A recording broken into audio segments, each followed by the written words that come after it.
let's stay on the issue of energy. We got some commentary today out of the International Energy Agency. Executive Director Fatih Birol offering a warning, I should say, saying that worst is yet to come. Here's specifically what he said at the Sydney Energy Forum.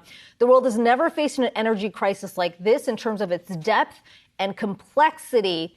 We have not seen the worst of it yet. And Brian, this got a lot of attention, obviously, because we've been talking about oil prices coming down just a bit, gas prices coming down.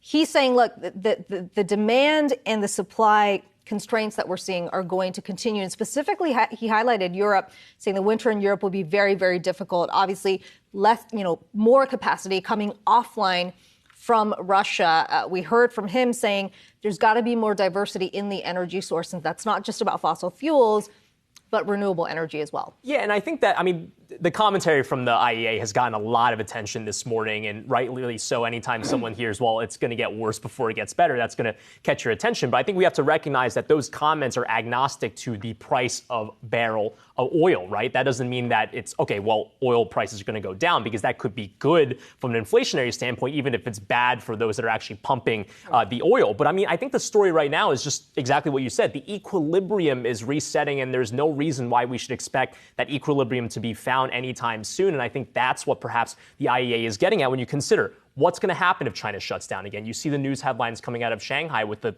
risk of possible shutdown again.